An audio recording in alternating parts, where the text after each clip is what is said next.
working as you end the year and with your family, and whatever you do, I know you'll be very successful.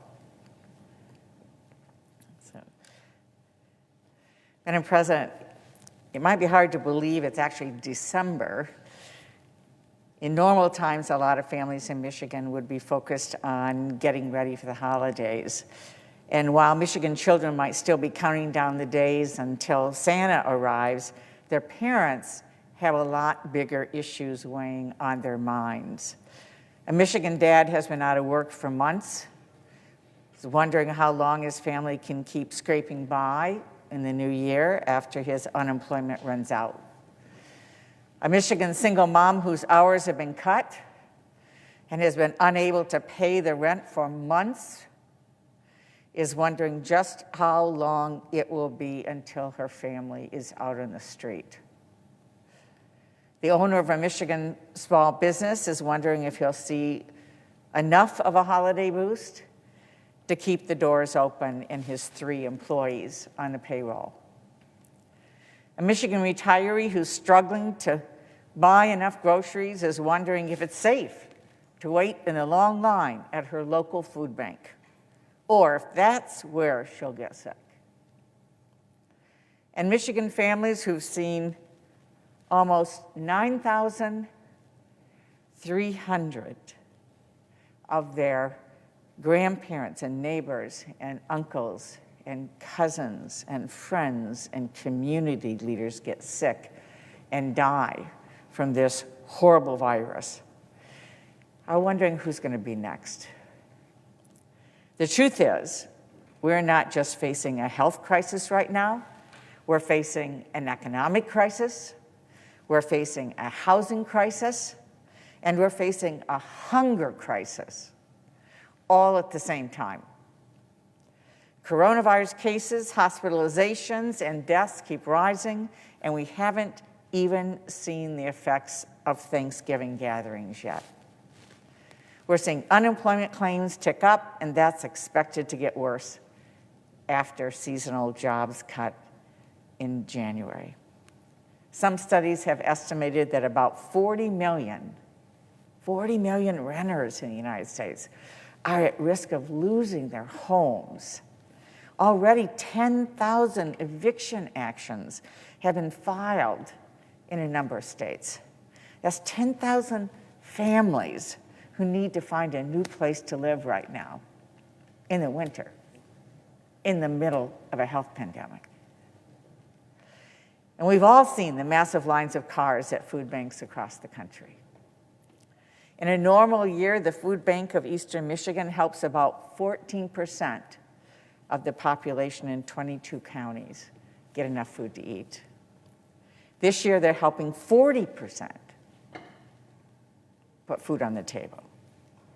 Before COVID-19, the South Michigan Food Bank provided food to about 80 families a week. Now they're helping more than 500 families a week. This is an emergency. These families, businesses, community organizations, seniors can't just wait around hoping for a Christmas miracle. They need help now, and it's our responsibility to do it now. That's why I'm so pleased that lawmakers from both sides of the aisle have been working to come together on additional help. There's still a lot of details to work out, but I am hopeful, being part of that process on the workings, on the details, that we're going to be able to come together on an agreement that will help families and businesses and communities through these tough times. Whatever agreement we reach won't be perfect, we know that. It won't be everything everybody wants, but we can't wait because time is quickly running out. On December 26th, only 23 days from now, vital unemployment programs will expire, cutting off benefits that millions of workers need to provide for their families. If you're self-employed, if you're a contract worker, if you're a gig worker, suddenly you will have zero help. Zero. 5 days after that, on December 31, the Federal Reserve's emergency lending program ends. That will cut off crucial credit that's keeping businesses open and helping state and local governments provide necessary services. Also on December 31, the Center for Disease Control and Prevention's eviction moratorium expires. And the federal foreclosure moratorium and some opportunities for forbearance expire. Imagine what it would be like to begin a new year with no roof over your head or your families, no place for your children to sleep, and no place to stay clean in the middle of a raging pandemic. And on January 1, millions of student loan borrowers will have to resume their payments, whether they can afford them or not. These programs have been literally a lifeline for families, for communities, for businesses during the pandemic.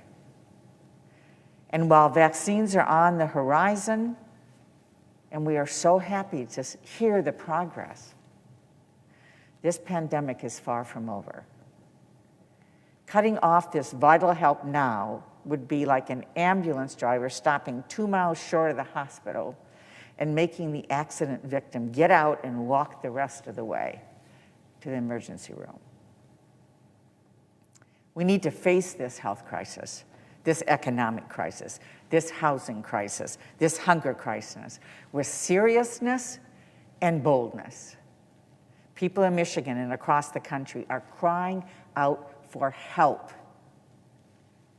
It's time for this body to listen. It's time for Congress to lead. We should not go home until we have passed at least a short-term survival package to help Americans through the next few months. That's our job. That is our job, and we should not go home until that job is done. We are the United States of America.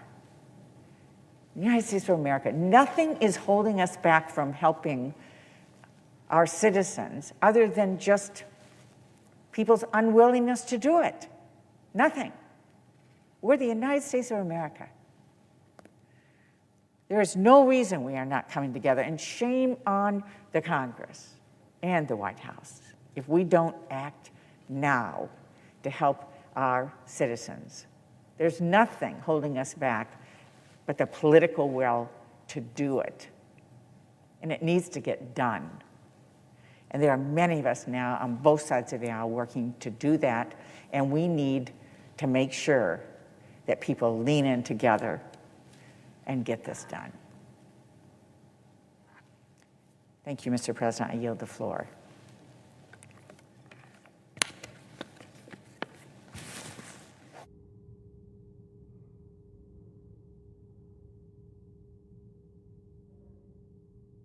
Virginia. Thank you, Mr. President. I rise today to talk of one of West Virginia.